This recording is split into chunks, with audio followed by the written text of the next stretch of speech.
everyone, and welcome to About Town. I'm Susan Stevens. And I'm Kathy Whiteman. Thanks so much for joining us to hear the Kingdom Choir's return visit to Irving and see highlights from our local premier teen talent competition, Irving's Got Talent.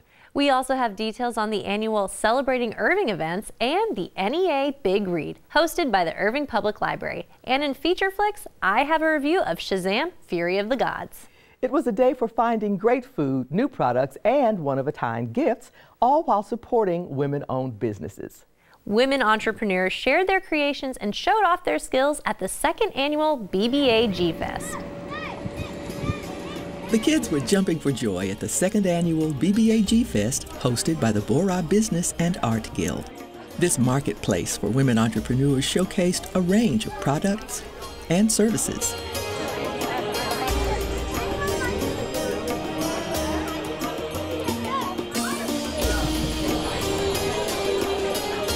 So this year we have gone almost 3 times. We chose a bigger venue, so we have more table space. We have 17 product vendors. We had 4 food vendors last year. We have 12 food vendors this year. This year we announced, and within 1 week, we were full.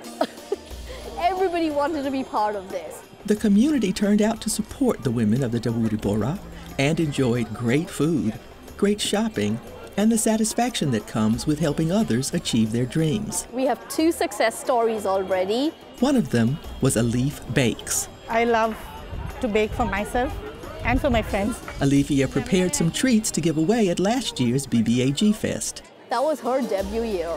And she started with free samples, and she has a beautiful story. I might have mentioned to her that it's a dream someday I want to start baking and start a bakery of my own. She said, why don't you just try with BBAG? So I was still not so confident because I didn't have a name, I didn't have a menu, I didn't have anything. Within a week, Alifia created a name and her delicious recipes were a hit. Every confection made from halal ingredients, a fusion of the flavors of India and America. The result? This is amazing. She has become famous, not only in my community, but even within the Metroplex, and her business has just taken off. Organizers hope BBAGFest will continue to give other women the confidence to pursue their own successful businesses. Hopefully next year we can even go bigger and larger with more registrants and more vendors next year. To keep up with BBAG activities and events, visit the Bora Business and Art Guild page on Facebook.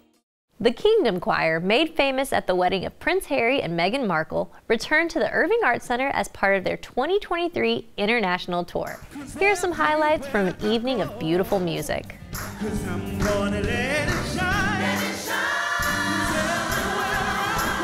Today we're performing at the Irving Arts Center. It's part of our tour, our USA and Canada North America 2023 tour live.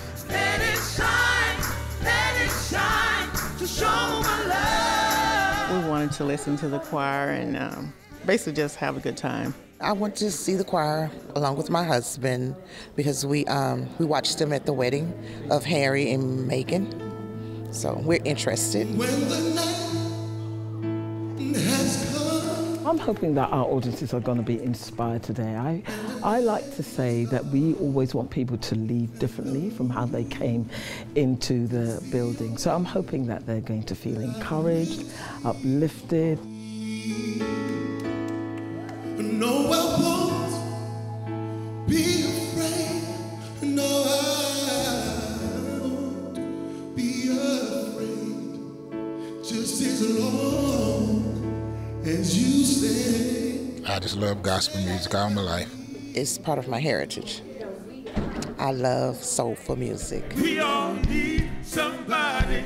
There's a quote that I often use in the show, and the quote is, "We sing what cannot be uttered." Sometimes we can't talk about things, but we can sing about it. To leave, sing it again, yeah. We're going to have a lot of fun, there's going to be freedom, there's going to be joy, and we want as many people as possible to come along and experience that with the Kingdom Choir.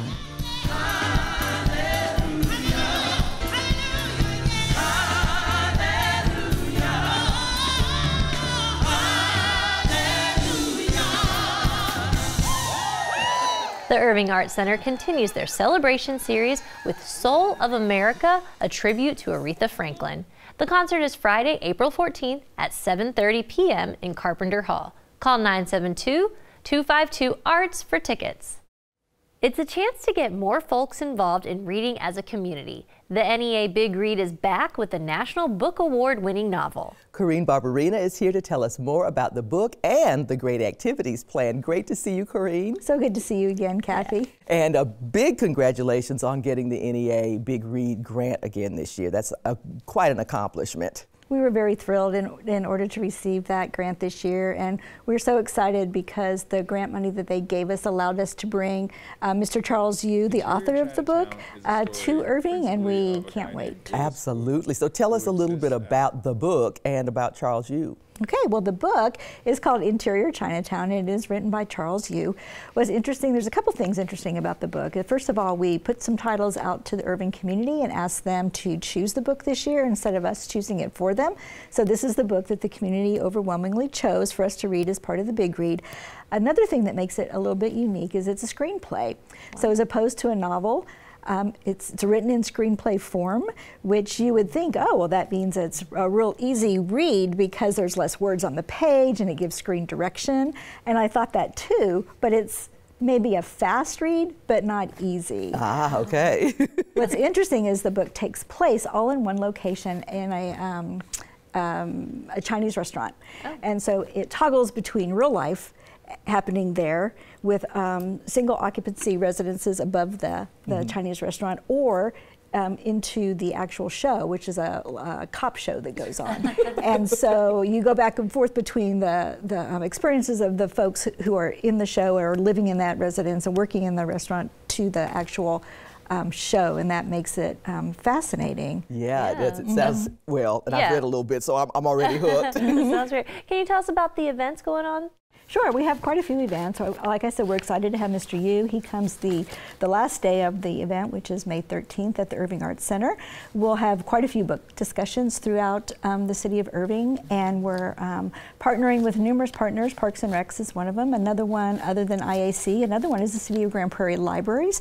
They are hosting an Asian Film Festival at their Uptown Theater, and we're also doing a variety of programs here in Irving, such as screenplay writing, calligraphy, some fun things, story times for kids, but also some educational panels on immigration and culture. Wow, you guys took That's a big awesome. bite. Yeah, a big bite this time. That's great. Yeah. So how are you kicking all of these wonderful activities off? Well, we have a fabulous kickoff planned for April 15th, and that's at Heritage Park, and it's a Big Read kickoff outdoors. We'll be giving away some snacks, of course, copies of the books, but we'll have lion dances, a couple lion dances, some martial arts demonstrations, some calligraphy classes. It's a come and go event. We hope people come and enjoy it and just kind of soak up some of the entertainment and get a copy of the free book and a list of all the programs and help us kick it off. Absolutely, so that we can read this wonderful book as a community. Thanks to the library and thanks to the NEA Big Read, which is a program of the National Endowment for the Arts in partnership with Arts Midwest. Absolutely. Make sure we get that in there. I also want to thank the Friends of the Irving Library, who is really helping us fund this event in many capacities as well. And without their support, these programs are hard to put on. Absolutely. So thank you to the Friends. Folks, don't miss the kickoff and all these wonderful events, but the kickoff is on April 15th from 11 a.m. to 2 p.m. at Heritage Park. Visit cityofirving.org/library for more information about the NEA Big Read. This week in Feature Flicks, Susan has a review of Shazam! Fury of the Gods. Susan, is this Shazam sequel worth the watch? Well, I think there are other films audiences should probably make a priority. DC has always struggled to make solid, coherent superhero movies. One of the few times they got it right was with the first Shazam. Sadly, lightning fails to strike twice in Shazam! Fury of the Gods. The film picks up where it left off in 2019. Teenager Billy Batson still lives a normal, everyday life with his diverse foster family, while also fighting crime as Shazam, along with his foster siblings, who he shared his powers with. They quickly come face to face with new villains, two Greek gods played by Helen Mirren and Lucy Liu, who want to destroy the world. There's a reason they're so mad at humanity, but to be honest, it doesn't matter. The whole motive to kill innocent people is lazy and makes no sense. Hey, Khaleesi! I don't want to bash this movie right away. What Shazam has going for it is its lovable cast. They utilize the comical Adam Brody and his non-superhero self in the film, played by Jack Dylan Grazer, which is a smart move. Zachary Levi does a great job as a very committed lead, even with his corny lines he's given. And the first 45 minutes starts off strong. But as usual, DC doesn't seem to learn that less is more. They quickly try to jam so much in the last half that the storyline gets muddled. You lose interest in the characters, and worst of all, the movie begins to drag. The film has a few cool special effects and still musters up some decent laughs, but the entire cast deserves a better script. Shazam! Fury of the Gods' attempt to go bigger and bolder ends up being a bloated and ridiculous superhero movie.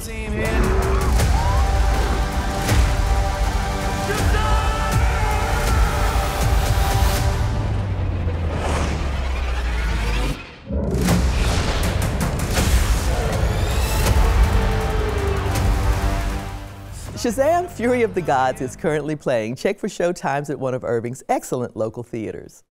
The month of April could be called Irving History Month, but the Irving Heritage Society came up with a better description. A much better description. Courtesy of the Heritage Society, April is known in Irving as celebrating Irving, the city and the man. And Mary Higbee and Lee Bailey are here to tell us more. Welcome to the show, ladies. Thank you. It's always so great to see you. Yeah. So Mary, just for folks who may not know about this thing that you guys have put together and run so beautifully for over the years, tell us what celebrating Irving, the city and the man is all about. 16 years ago, we decided to celebrate Washington Irving's birthday, which is April 3rd, and the city of Irving's birthday, which is April 14, 1914, when Otis Brown was elected mayor of Irving. So this was our birthday party, and it carried on for the following years, and we have done lots of different programming during those years, always talking about either the city of Irving or the Irving the man. All right, great connection. Yeah. Lee, I know that you guys are working with Irving students. Can you tell us about your partnership with Irving ISD? Well, this year we decided to take storytelling to the students, and particularly in 4th grade and 5th grade, since they focus on Texas history. Irving's part of Texas, and we've offered to do a kind of a story approach telling the history of Irving to groups of kids. And we have booked 6 schools that are going to be doing that. It's going to be a combination of talking and slides, and kids get the picture when it's there a whole lot better when you see something. Very true. Looking forward to that. That's great. I love that, and I think that's a great way to get kids engaged in the history of their own town. That's the best way to learn about it, absolutely. Now, one of the ways that adults have learned about history in Irving is the famous Irving Trivia Contest. Mary, are you doing that this year? We are on April 29th on a Saturday morning, 10 o'clock at the Jack Huffman Building. I encourage everyone to come to watch, to participate, to form a team. If you're going to form a team, we'd like to know that by April 15th. And they can call 972-252-3838 for details or to form a team. It is fun. The questions are answered as a group. They are multiple choice or true and false, so you can take a guess if you don't know. And the only rule is you can't cheat. We have no other rules. And things go crazy around that. I will say that I always know the answer to every single question until I'm on a team. Then I can't remember anything about it. Thanks for being here today, ladies. And folks, you absolutely have to check out the Irving Trivia Contest if you've never done it before. It is such a hoot. It's on Saturday, April 29th at 10 a.m. at the Jack D. Huffman Community Building. Visit irvingheritage.com for more information. It's a showcase for middle and high school students with all types of talent, including singing, dancing, spoken word, and music. We chatted with some of the teens who stepped into the spotlight at Irving's Got Talent 2023. Got a lot of pain and stuff that I'm going through, but I'm gonna get through it. I decided to rap for my talents because growing up, I've been through a lot of, I guess you could say, turmoil and things that I've dealt with. And so I decided to put my life, my pain into my music. And so I like to express myself in that. I felt like we were suspended in midair. I'm acting spoken word, and it's basically I personified life, and I had a conversation with life, me just rambling about things that are unfair about it, and it responding in turn. Bara Lombarki and Javondre Franklin are two of the acts performing at this year's Irving's Got Talent. We got poetry, rappers, singers, we got good guitar players, pianists, all of that. A variety of young performers from all over the city take the stage to express themselves and connect with the community. I like to see the people's faces light up when I'm saying stuff that they can relate to, because they wouldn't expect a young 17-year-old to be doing the stuff that adults do. I love just sharing my ideas and having people connect with them, just, you know, because a lot of people are lonely, and I talk about that in my spoken word.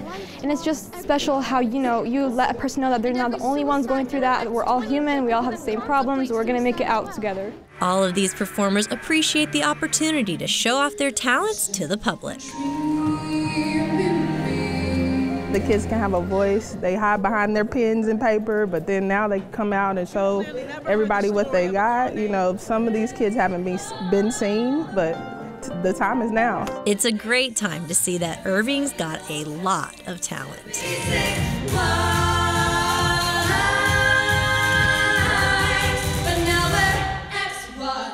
Learn about other activities and events for teens at cityofirving.org/teen-programs. Looking for fun things to do about town? Levi Gomez, our man about town, has the solution. Hi everyone, Levi here. The new Philharmonic Orchestra of Irving presents Spring. It'll be beautiful sunny music to help welcome the new season. The show's here at Carpenter Hall, April 2nd at 3:30. Super Kilo will be playing some super hits from the 90s to 2010s. Check it out March 31st at 7 p.m. at Texas Lottery Plaza. Admission is free. Come check out Country Night featuring the King George Band and Still the One Band, April 1st at 7 p.m. Admission is free. Old school rappers take the stage at the Pavilion at Toyota Music Factory, featuring 6 classic stars, including Rakim, Big Daddy Kane, and Scarface. Show's April 8th, doors open at 5:30. Soul of America, a tribute to Aretha Franklin, comes to the Irving Arts Center. The show's here at Carpenter Hall, April 14th at 7:30 p.m. Alice in Wonderland Classic Storybook Ballet comes to the Dupree Theater. The ballet is based on a classic children's story many of us grew up with. The show is April 20th through the 22nd at 7 p.m. For more events about town, check out our local arts calendar at cityofirving.org/536. And that wraps up this edition of About Town. Thanks for joining us. Please be sure to tune in next time for an all-new What's Cooking Irving and highlights from the Irving ISD Film Festival. We'll also learn about the NEA Big Read Selection Interior Chinatown in this month's edition of Page Turners. As always, we'd love to hear your feedback. Tell us about events going on around the community, people we should profile, or stories you'd like to see on the show. You can email us at ictn@cityofirving.org or connect with us on social media. So please subscribe to our YouTube channel, like us on Facebook, and follow us on Twitter and Instagram. We'd love to hear from you. We'll leave you tonight with another look and listen to the Kingdom Choir in performance at the Irving Arts Center. For About Town, I'm Kathy Whiteman. And I'm Susan Stevens. Have a great evening. Where did all the blue skies go? Boys against the wind that blows from the north, the south, the east. Whoa, mercy, mercy me. All things ain't what they used to be. No, no. Oil wasted on the oceans and upon our trees, fresh full of mercury. Oh, mercy, mercy me. All things ain't what they used to be. No, no. Radiation underground and in the sky. Animals at work to see their prey all die. Oh, mercy, mercy me. All things ain't what they used to be. What about this overcrowded land? How much more abuse from man?